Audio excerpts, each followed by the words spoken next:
Tala falava o tala mai Ausetalia le Radio Samoa. E wha te si iwa 5 miliona le whaasalanga tupe o tuina le Macquarie Bank o na olona le mawhai na tau fia ni ngā yoinga masalomia sa whai ai ni oka a fiai le maketi tau le malusianga wha eltise anga i atu le rumanai. O le whatupe o pito te lelo na 5 lea i Ausetalia, ma o tuina e le whaasalanga o pito te le foi, whai mai le regulator, wa solia le whale tupe tu la whono tau maketi, ini mata upu se 5 sa wha mawina, mai le vau Januari i a Septemba lua whelua lua, e ala i le whaatanga o ni pāanga se to otolo le whale tupe e tuina ni oka, whai mai e whai e le teimi ua tūlata o na tapuni le maketi le winga e mawai e pāanga ia tului po interest i kon karateia i se tūlanga le lei i aso teitasi.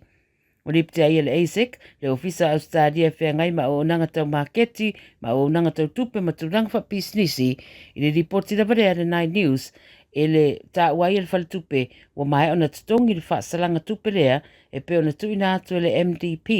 le Market Disciplinary Panel. To alua ali ima se tamai tai watua ia le whaangaio ia o se marienga e whaata wai fuala au whaasaina le cocaine i te tonu le tu se si sini. O i la tau ia o le li e toru su balu tausanga, le isi e li e lua su wha tausanga ma le tamai tai e toru se furu fitu tausanga na pu e le vasa nei Dulwich Hill i se vaenga su suenga leo leo i le sapalai o fuala au whaasaina i lungo ala titele ma le whaata wina o fuala au whaasaina i sini. Whai mai o le pueina o la tau iana to e maua iei ma le afa kilo o le cocaine ua teu i te tonu ni ato mai ono olo na tau le lua se la wafe. Sa idea leo whale i Dulwich Hill ma Erskineville ma se no fuanga te olo ai Waterloo. Maua iei le tasi tesi ma le lua kilo le MDMA, limpa tesi ma le tasi kilo le THC gummies, fase lau LSD ma le tasi tesi ma le ono kilo la au fasaina. Whai mai o se tau e ono whaatawina ia whala au whaasaina e o atu le ono sa lau 5 wafe. O le soe tutula e le whaamsinonga i la tau umai e tolu.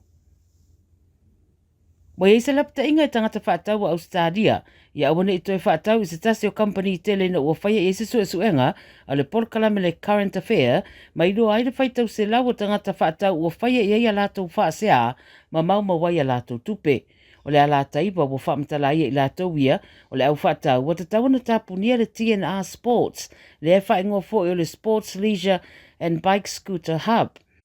Whailoa e le New South Wales Fair Trading, e ziria ma le tolu se lau i wasfuru whaasea wa taunu watu i company nei, ma o whailoa fo i le tele o whaasea i lunga o pengta whailangi. O whaamaumaunga le ASIC o whailoa ai, o le pule lo company o Shan Han, e nofo i se whale i le tui mātua o Sydney, whai mai toi titi se 10 miliona le tau o le whale. O le toa tele sa fia matari le leila suinga o le tau mai le malulu i le mawhanawhana wa iei nei, mo whaisi whanau no nisi na o whaeroi li poti le tamai o le tau, o le ai fo i se suinga i le tau bevela i le amatatu le aso a tai au whaasolo i le whaai unga o le vai aso.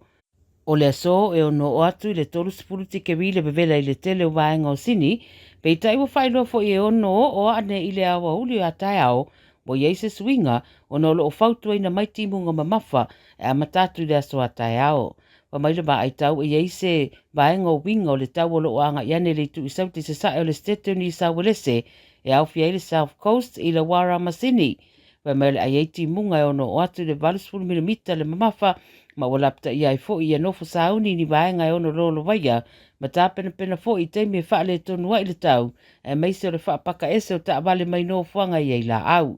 Fautu e na fo i le tau fia o le whiwa i no fuanga i lolo vaia ngō fie, ma ia wha mua pea le saunga le mō. Tala muli, o le rita alo le leia Newcastle i le lakapiliki Kaylin Bonga, ua whaia ne iei se sā i ta alonga le NRL le peo na whataua ina i ripoti le so, mo le amatanga le tamisanga i le lua whelua o no lona le fia awai le whiriwhiringa o le awa le Kangaroos.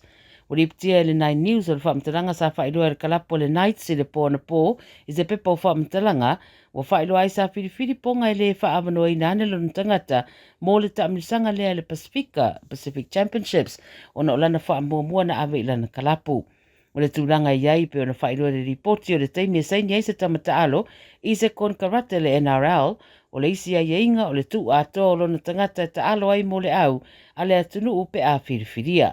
A whai e fia ta alo molo nā tunu, ia e mawhai ona tusi se tusi anga i de NRL e talo sanga i nai lea tūlanga. Ai mole ri o ponga pe ona whaeroa e le Nine Sports e le iaisana urua i ta alonga mo Ausetalia ai leo iai fo ini manuanga ia mauawa no ai ma le NRL e whaasala ona o le musu i le whiriwhiringa. Tala ia Radio Samoa mai Ausetalia.